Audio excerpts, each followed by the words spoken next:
അപ്പോൾ നമ്മളിന്ന് നല്ല ടേസ്റ്റി ആയിട്ടുള്ളൊരു കായക്കറിയാണ് കേട്ടോ ഉണ്ടാക്കാൻ പോണത്. അപ്പോൾ കായക്കറി ഇഷ്ടമില്ലാത്തവർക്ക് പോലും ഇതുപോലെ വെച്ച് കഴിഞ്ഞാൽ ഇഷ്ടമാവും കേട്ടോ. നല്ല ടേസ്റ്റാണ്. അപ്പോൾ നമുക്കിത് എങ്ങനെ ഉണ്ടാക്കുന്നത് നോക്കാം കേട്ടോ. അപ്പോൾ അതായത് നമ്മൾ അതിലേക്ക് എടുത്തിട്ടുള്ള സാധനങ്ങളൊക്കെ ഇത് അരിഞ്ഞൊന്ന് സെറ്റാക്കി വെച്ചിട്ടുണ്ട് കേട്ടോ. പിന്നെ കായ 2 കായാണ് കേട്ടോ എടുത്തിരിക്കുന്നത്. പിന്നെ അതിലേക്ക് ആവശ്യമായിട്ട് 2 ടീസ്പൂണ് മല്ലിപ്പൊടിയും 1 ടീസ്പൂൺ മുളക് പൊടിയും 3/4 ടീസ്പൂൺ മഞ്ഞൾപ്പൊടിയും കൂടി എടുക്കുന്നുണ്ട് കേട്ടോ.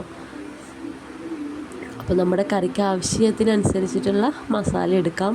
ഒരുപാട് കറിയൊന്നും വയ്ക്കുന്നില്ല കേട്ടോ, അതുകൊണ്ടാണ് ഇത്രയും എടുക്കുന്നത്.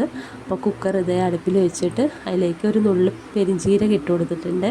പിന്നെ ഒപ്പം തന്നെ കുറച്ച് ഉലുവയും കൂടി ഇട്ട് കൊടുക്കുന്നുണ്ട് കേട്ടോ. പിന്നെ 2 തുണ്ട് കറിവേപ്പില കൂടി ഇട്ട് കൊടുക്കുന്നുണ്ട്.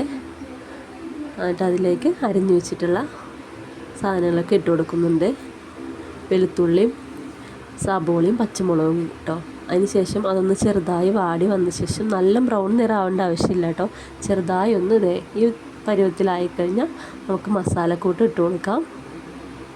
അതും അതേപോലെ പച്ചമണം ഒന്ന് മാറിക്കഴിഞ്ഞ് കഴിഞ്ഞാൽ നമുക്ക് അരിഞ്ഞു വെച്ച് തക്കാളിയും കൂടി ഇട്ട് കൊടുക്കാം കേട്ടോ. പിന്നെ ഇതുപോലെ തന്നെ നമുക്ക് കായ ഇല്ലാന്നുണ്ടെങ്കിൽ വെണ്ടയ്ക്കയും കൊണ്ടും ഇതുപോലെ കറി വയ്ക്കാം കേട്ടോ. നല്ല ടേസ്റ്റാണ്. അപ്പോൾ കുറേ പേർക്കൊക്കെ അറിയായിരിക്കും, എന്നാലും അറിയാത്തവർക്കായിട്ടാണ് കേട്ടോ. അപ്പോൾ അതേ നമ്മൾ തക്കാളി ഇട്ട് കൊടുത്തിട്ടുണ്ട്. അതൊന്ന് നന്നായി വഴറ്റിയിട്ട് പിന്നെ കറിക്ക് ആവശ്യമായിട്ടുള്ള ഉപ്പ് കൂടെ ഇട്ട് കൊടുക്കാം കേട്ടോ. അപ്പോൾ അതെല്ലാം ഒന്ന് സെറ്റാക്കിയിട്ട് നമ്മൾ കായ അരിഞ്ഞു വെച്ചതിലേക്ക് ഇട്ട് കൊടുക്കുന്നുണ്ട്. കായയും എല്ലാം കൂടെ ഒന്ന് മസാലയിൽ കൂടെ ഒന്ന് വഴറ്റിയെടുക്കണം കേട്ടോ.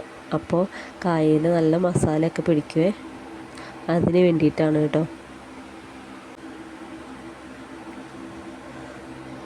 എന്നിട്ട് കറിക്ക് ആവശ്യമായിട്ടുള്ള വെള്ളം കൂടി ഒഴിച്ചു കൊടുക്കുന്നുണ്ട്. ഞാൻ ഒരുപാട് കറി ആക്കുന്നില്ല, അതുകൊണ്ട് കുറച്ച് വെള്ളമാണ് കേട്ടോ ഒഴിച്ചു കൊടുക്കുന്നത്. അപ്പോൾ നമ്മുടെ കായ മസാലയൊക്കെ പിടിച്ച് വന്നിട്ടുണ്ട് കേട്ടോ. അപ്പോൾ അതിലേക്ക് ഞാൻ വെള്ളം ഒഴിച്ചു കൊടുക്കുന്നുണ്ട്.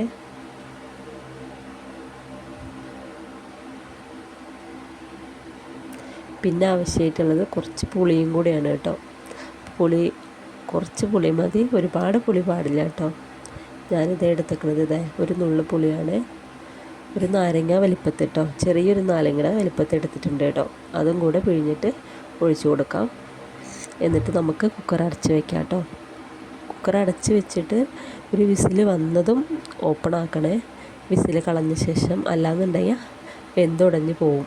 അപ്പോൾ അതേ നമ്മുടെ കറി ഓക്കെ വന്നിട്ടുണ്ട് കേട്ടോ. കറക്റ്റ് ഒരു വിസിൽ വന്നതും ഞാൻ വിസിൽ കളഞ്ഞിട്ട് തുറന്ന് നോക്കിയിട്ടുണ്ട് കേട്ടോ. അപ്പോൾ കറക്റ്റ് വേവാണ്.